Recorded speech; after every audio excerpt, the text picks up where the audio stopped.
सत्संगत जी, प्यार से कहना धन्यकार जी। की बुनियाद पे अपनी सारी जिम्मेवारियों को भी निभाना है, हर समय भक्ति भी करनी है और समाज में भी एक अपना असर इस तरह हो कि हम पहले जहां अपने ऊपर सुधार का भाव लिए हुए खुद को सुधारते चले जाएं, वहीं साथ में एक प्रभाव समाज पे भी इस तरह रहे भक्तों का शुरू से ही कि अपना भी कल्याण है, औरों का भी कल्याण है। कोई भी काम भक्त किसी भी समय एक सेल्फिश होके सिर्फ अपने लिए नहीं करते। भक्तों को तो यही मन में होता है कि हर एक के दिल में ठंडक पहुंचे, हर एक के दिल में एक आराम हो, हर किसी के लिए एक भाव शुद्ध, हर एक कोई परमात्मा का ही रूप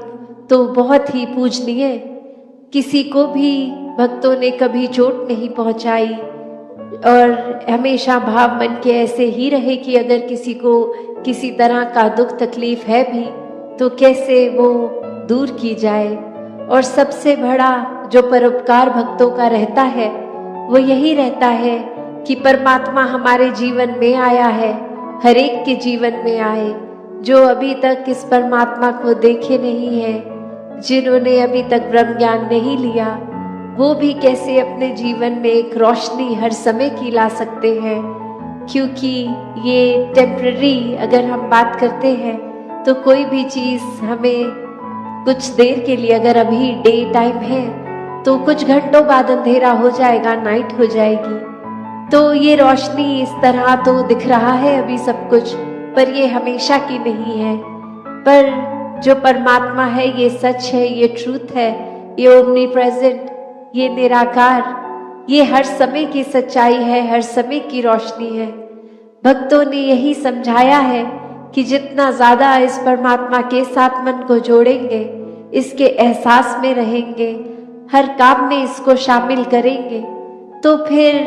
एक ये मन डामाडोल नहीं होता, मन में कोई उदासी कोई खुशी के भाव अपना प्रभाव असर नहीं छोड़ते, क्योंकि प्राथमिकता इस मन ने परमात्मा को बना लिया है। और फिर ये प्रायोरिटी बेस जब इस परमात्मा को ही हर समय दिमाग में दिल में रखते हैं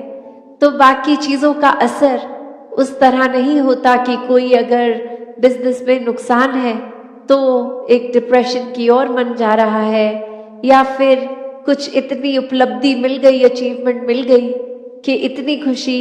कि औरों के बारे में फिर सोचना ही छोड़ दिया, खुद में इतनी ईगो ले आए, एक अपने आप को बहुत ही इम्पोर्टेंट बना दिया। तो बात वही कि कैसे हर एक में, जहाँ हर किसी में इस परमात्मा को देखना है, हर एक के अंदर वो कैपेसिटी है, वो पोटेंशियल है कि कैसे इस परमात्मा के सारे गुण, हम चाहे एक मनुष्य के शरीर में हैं पर परमात्मा जैसे देवीय गुणों से हम युक्त हो सकते हैं, ह्यूमन वैल्यूज से युक्त हो सकते हैं। ये मन में कंपैशन, काइंडनेस, दया, क्षमाशील होना, एक मन में प्यार का भाव, प्रेम का भाव, ये लव, ये सरेंडर, ये ब्रॉड माइंडेड होना, हर एक को एक्सेप्ट करना, हर किसी के लिए वही भाव हो कि ये इंसान से बहुत कुछ हमें सीखने को मिल सकता है। दिल कारण ना ढूंढे कि कैसे किसी से भी नफरत की जाए, हर किसी से फिर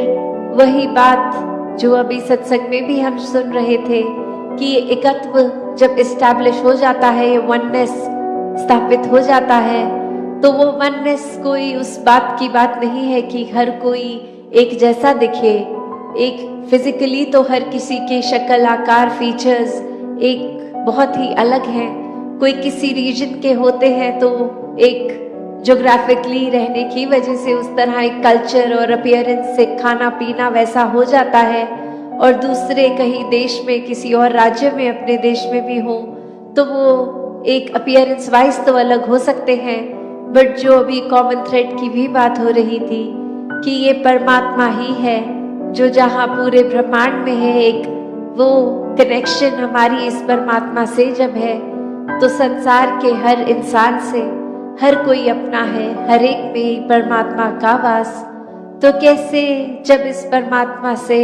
प्यार हो जाता है, इस परमात्मा के अलावा फिर और कुछ दिखता ही नहीं है, हर एक में ही दिखता है,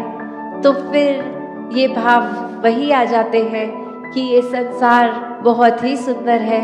हर किसी में बहुत कुछ सीखने के लिए है, और किसी की फिर बात दिल पे चोट नहीं देती, क्योंकि फिर वही लगता है कि कोई वजह होगी, किसी का दिन अच्छा नहीं जा रहा होगा, शायद किसी की तबीयत नहीं ठीक की इतनी इरिटेशन हो रही है, इतना तंग हो रहे हैं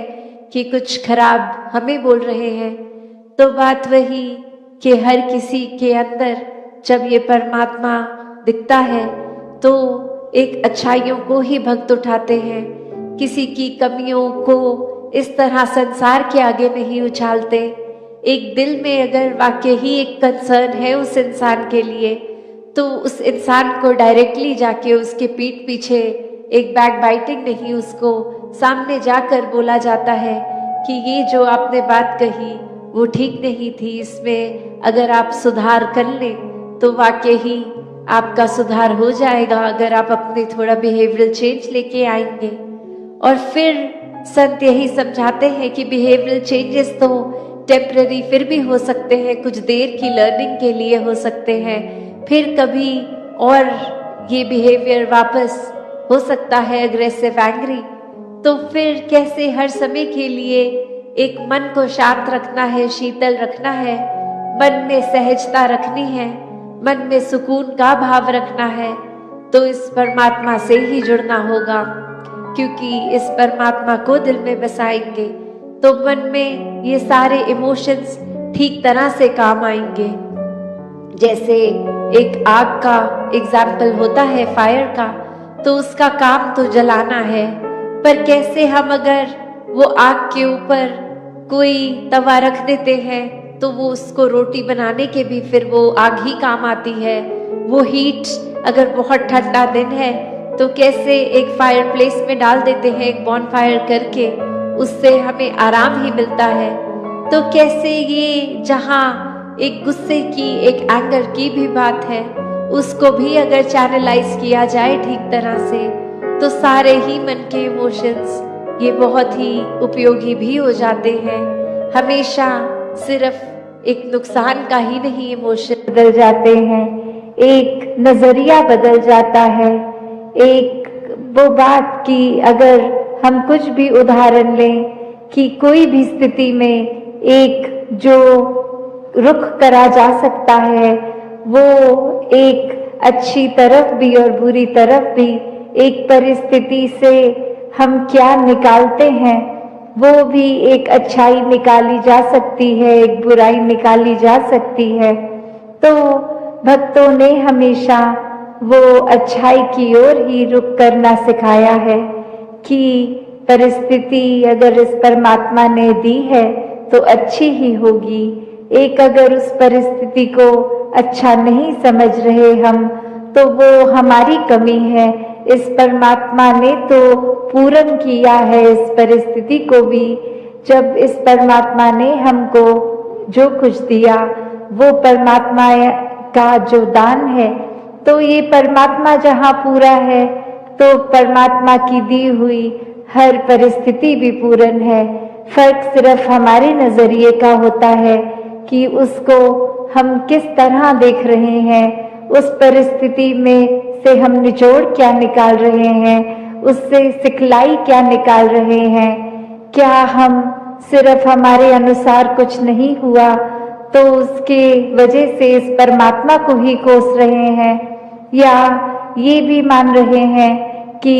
ये ही हमारे लिए बेस्ट है और कैसे इसमें वरदान छुपा हुआ है। तो एक ये नजरिया भक्तों ने हमेशा से जो जिया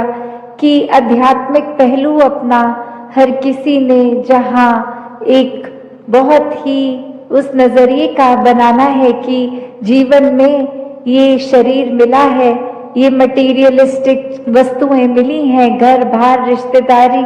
बहुत कुछ मिला है, तो क्या इसी में पूरा समय रहकर इस परमात्मा के लिए समय नहीं निकालना, या फिर एक चुनाव अपना है कि इस परमात्मा के प्यार के रंग में ऐसे रंगे जाएं कि कोई दुनियावी रंग फिर छू नहीं सकता। ये पक्के का रंग, ये एक हर समय रहने वाला रंग, और इस रंग को जिसने भी अपने ऊपर लगाया वो हमेशा के लिए आनंदित हो गए। एक जीवन हर समय के लिए झूम झूम के जिया गया। और वो फिर बात कि भक्तों के जीवन में भी विपरीत परिस्थितियां आई तो भी उन्होंने कभी इस परमात्मा से विश्वास नहीं तोड़ा। तो बात वही कि परमात्मा के प्यार में जो रंग जाते हैं वो खुद ब खुद बदल जाते हैं। एक सामाजिक रूप से चाहे रहन सहन वैसा ही रहेगा जैसे ये परमात्मा के प्यार से पहले का था, वो एक शक्ल आकार सब सेम रहेगा। सिर्फ और सिर्फ जो बदला जाएगा वो मन के भाव बदलते हैं। तो ऐसा ही बदलाव हर किसी के जीवन में मुबारक बदलाव होता है कि ये एक संसार में जितने भी अलग अलग प्रकार के चाहे इंसानों के साथ मुलाकात होनी, और वो एक अलग अलग कल्चर बैकग्राउंड, दिखने में अलग, खान पान अलग, सब तरह से वो एक डाइवर्सिटी रूप, और कैसे वो होने के बावजूद भी सब परमात्मा के साथ जो एकत्व के बंधन में है, तो हर एक को एक दूसरे में परमात्मा ही नजर आता है। और कैसे फिर एक ये एकत्व ही दिल पे हर समय का, और उससे फिर कोई किसी में फर्क नहीं दिखता, कोई ऊंच नीच, जाति पाति, प्रांति, कुछ भी फर्क नहीं, सब अपने हैं, सब ही पूजनीय हैं।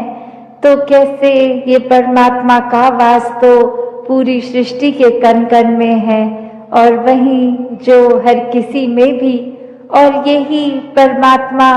को देखना ब्रह्म ज्ञान है कि इस परमात्मा को जब हर समय के लिए ये दिखाई देगा कि हर जगह ही मौजूद है, तो फिर एक जहां अपनी भी चेतनता जाग उठेगी। एक जो सच्ची दात है, जो भक्तों ने युगों युगों से समझाई है कि दुनियावी एक दौलत तो आज है कल नहीं, इसने बदल जाना है, एक माया का रूप बदल जाना है, घर परिवार सोसाइटी सब बदल जाएगा,